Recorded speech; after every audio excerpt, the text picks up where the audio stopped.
Rassure-moi, tu t'apprêtes pas à dire du mal d'Alain Chabat, là. Non. Ah, parce que celle-là, elle peut partir très très vite, hein. Tout le monde aime Alain Chabat. Que ce soit en tant que comédien, réalisateur ou même présentateur, ce mec est un véritable génie de l'humour. Pourtant, si Alain Chabat reste aujourd'hui encore une figure importante du cinéma français, un film aura tout de même fini par reléguer sa carrière à un rôle secondaire de notre industrie, un film semblable à une tache noire sur le pelage doré de son parcours. Bonjour à tous, c'est Ménès de French Pictures et aujourd'hui on va parler du Marsupilami d'Alain Chabat.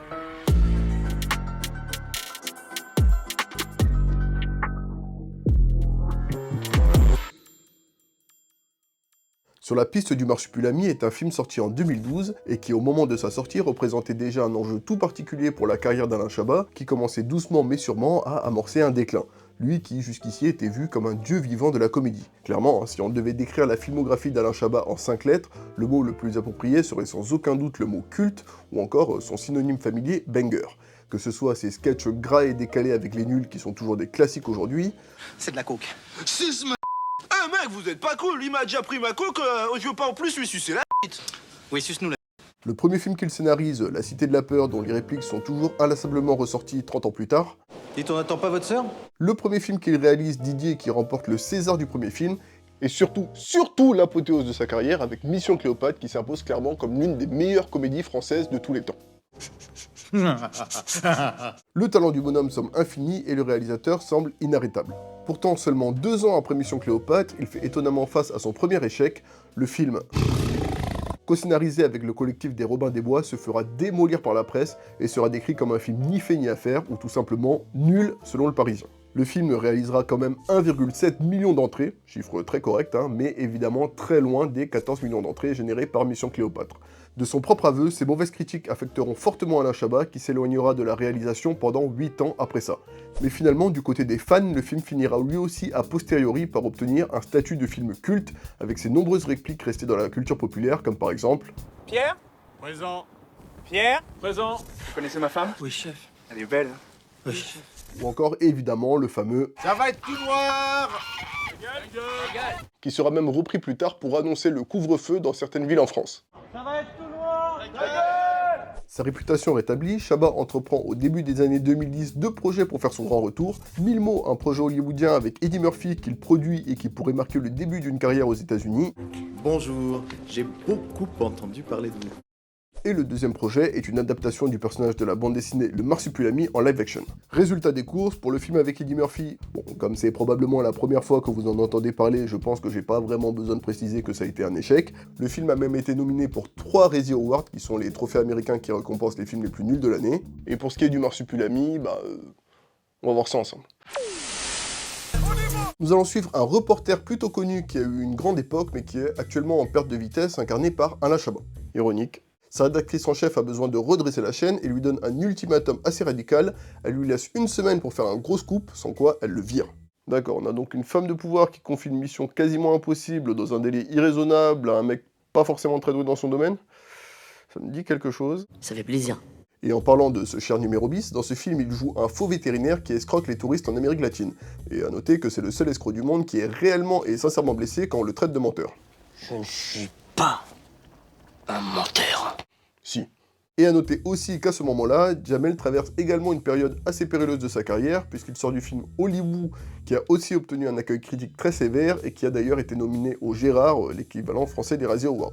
Le troisième personnage qu'on va suivre est un vieux botaniste-chercheur, qui est interprété par Fred Testo, avec un maquillage, qui donne quand même l'impression qu'il va te poser une énigme en faisant des rimes, et d'ailleurs, croyez-le ou non, mais Fred Testo a lui aussi été nominé au Gérard de 2012, à croire que c'était un critère pour jouer dans ce film. Bref, ce vieux professeur vient de faire une découverte ahurissante. Général, j'ai fait une découverte ahurissante. Regardez. Ah oui. Enchanté, mademoiselle. Non, pas elle. Ça. Et ça, c'est une plante qui a le pouvoir de faire rajeunir. Sauf que cette plante, quelqu'un d'autre en a besoin pour nourrir ses enfants et donc la lui reprend. Et un indice, ce quelqu'un, il a une très longue queue. Le Marsupilami. C'est le Marsupilami. De son côté, Alain est donc envoyé en Palombie, le pays où vit le Marsupilami, pour enquêter sur une tribu maya, qui ici s'appelle les Payas, et qui a découvert le secret de la jeunesse éternelle. Bon, si vous avez un peu suivi ce que je suis en train de vous raconter, c'est plus vraiment un secret pour vous, mais pour Alain ça l'est encore, et il doit donc interviewer le chef Paya sur ce sujet. Et je vous laisse deviner qui va être son guide. Un indice, il utilise qu'un seul bras. Shanks le Roux. Alain Chabat et Jamel se rendent donc dans la forêt pour rencontrer les payas, et Alain rencontre effectivement le chef paya, sauf que... Comment ça se fait que vous parlez aussi bien notre langue? J'ai des amis à Grenoble. Et oui, c'était encore une fois une arnaque menée par Jamel. Je ne suis pas un menteur. Un peu quand même. Alain est donc très déçu, mais le hasard des choses fait qu'ils se font immédiatement après capturer par des vrais payas. Sacré coup de chance. Pas ouf parce que les payas sont réputés pour leur méthode de torture assez cruelle. Vous avez entendu parler des rituels payas? Ouais. C'est ce qu'ils faisaient à leurs prisonniers? Bah, ils les enterraient vivants puis leur mangeaient la langue, ouais, je sais. Ils se retrouvent donc enterrés jusqu'au cou dans une grotte à la merci des payas et même de leur chien, puisque le chien de la chef paya se prend d'affection pour Jamel, et du coup, dès que les payas sont partis, paf Jamel. Paf Jamel? Je veux pas en parler. Finalement, les payas les déterrent et leur expliquent la raison de leur capture. Ils sont en réalité les élus d'une prophétie et ils doivent empêcher que qui que ce soit ne vole la fameuse plante magique de la forêt, sans quoi ça amènera inévitablement à la fin du monde qui est donc imminente. Chaud. Ouais, enfin de leur côté, ça a pas l'air de les paniquer plus que ça, puisqu'ils décident même de fêter ça et font manger des champignons hallucinogènes à nos héros, dans une séquence qui... Alors, je sais pas si elle est censée être drôle, mais personnellement, je la trouve terrifiante.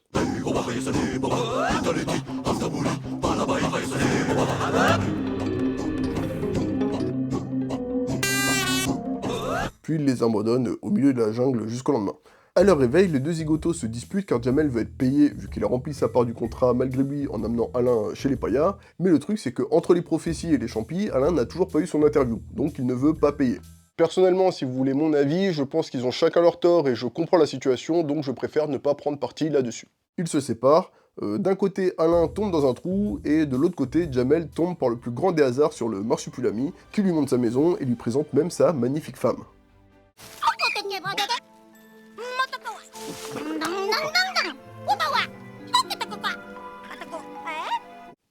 Toutes les mêmes. Mais Jamel, qui a toujours cru en cette créature mythologique et dont tout le monde s'est toujours moqué à cause de ça, est littéralement aux anges. Sauf que c'est là que ça part en live. Ouh, ok, balance. Fred Testo, qui grâce à la plante magique n'est désormais plus un père Fouras, profite de son nouvel élan de vitalité, d'abord pour essayer de se taper son assistante mais sans succès, puis surtout pour prendre le contrôle total du pouvoir en Palombie, ce qui est étonnamment beaucoup plus facile à faire. Et voilà. Le problème, c'est qu'il a absolument besoin de la plante du marsupilami pour maintenir sa jeunesse, sans quoi il revieillit. Il prépare donc une expédition pour aller le chasser, et ils arrivent pile au moment de la rencontre entre le marsu et Jamel. Notre bête féroce ne se laisse pas faire et leur donne beaucoup de fil à retordre, mais il finit quand même par se faire toucher par une fléchette tranquillisante qui le met KO. Oh non! Jamel essaye alors de le protéger en volant une arme à l'un des soldats, mais Alain Chabat lui tombe dessus et l'assomme. Attends, j'ai raté un truc là. T'as pas dit qu'il était tombé dans un trou dans la forêt, Alain Chabat? Oui. Bah, comment il vient d'arriver par-dessus Jamel alors? Oui. Après ça, ils se retrouvent dans la maxi-sauce, puisque Fred Testo les fait mettre en prison pour se débarrasser d'eux, déjà. En plus de ça, ils n'ont toujours pas de scoop alors qu'Alain Chabat est censé passer à l'antenne dans 20 minutes. Et surtout, Jamel veut absolument délivrer son ami le marsupilami, qui a été kidnappé par le nouveau dictateur en chef, pour être dressé à lui ramener des plantes magiques. Donc je sais pas ce que vous en pensez, mais a priori, là, ils sont foutus. Mais dans leur malheur, ils ont un peu de chance, puisque l'ancien dictateur, interprété par Lambert Wilson, est dans la même cellule qu'eux, et les aide donc à s'évader.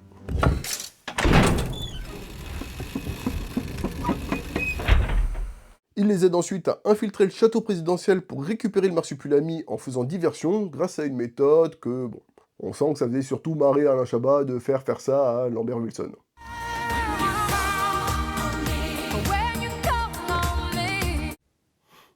J'imagine sa tête quand elle a lu le scénario. Nom de Dieu, de putain de bordel de merde, de prix de connard dans ta mère. Et moins de 20 minutes plus tard, ils sont sur le plateau télé pour présenter leur scoop, le marsupilami existe. Parce que jusque-là, personne n'y croyait, à part Jamel qui du coup passait pour un menteur. Vous avez dit je suis pas un menteur.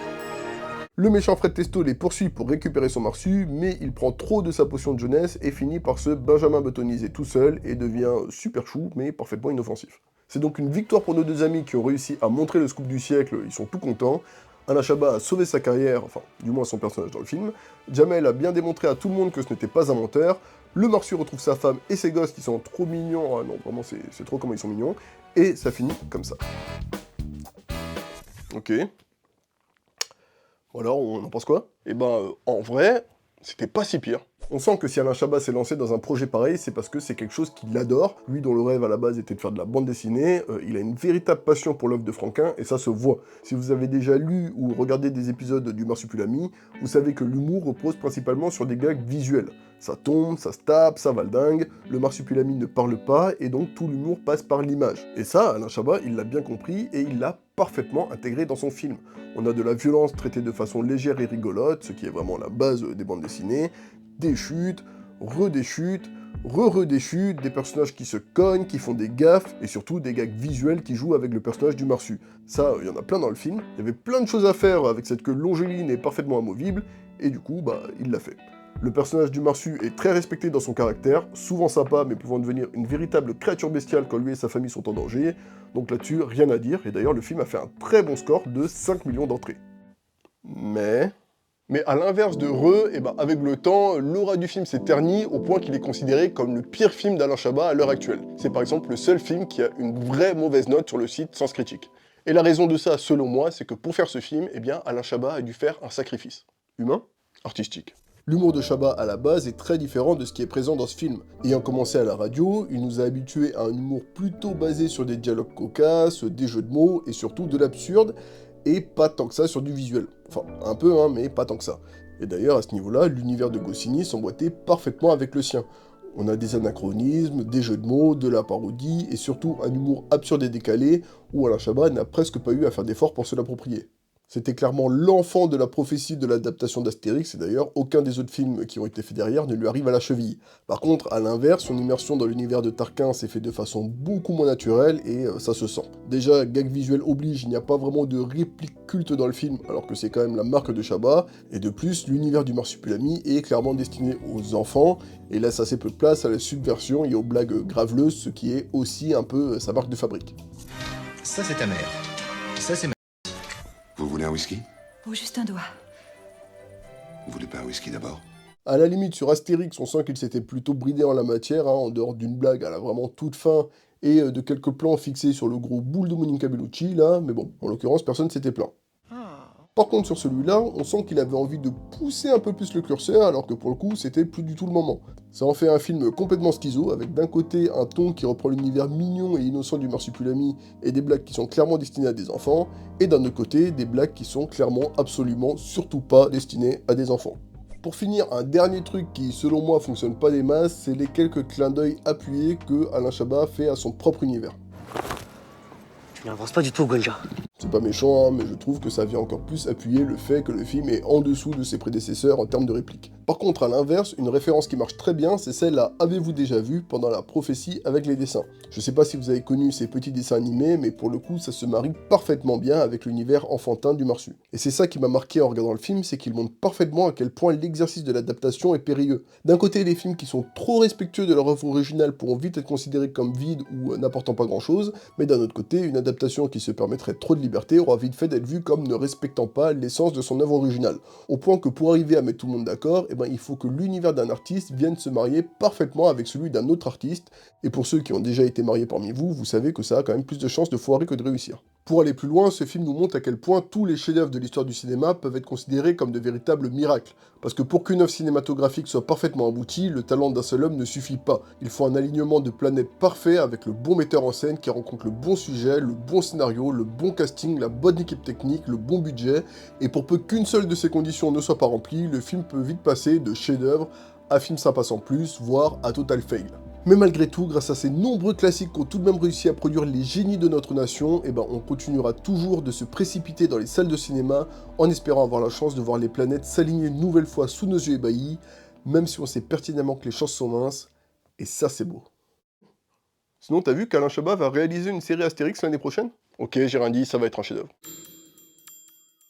Voilà, j'espère que cette vidéo vous a plu. Si c'est le cas, n'hésitez pas à liker et à vous abonner, c'est la seule chose à faire si vous voulez soutenir la chaîne. Prenez soin de vous, ciao la MIF.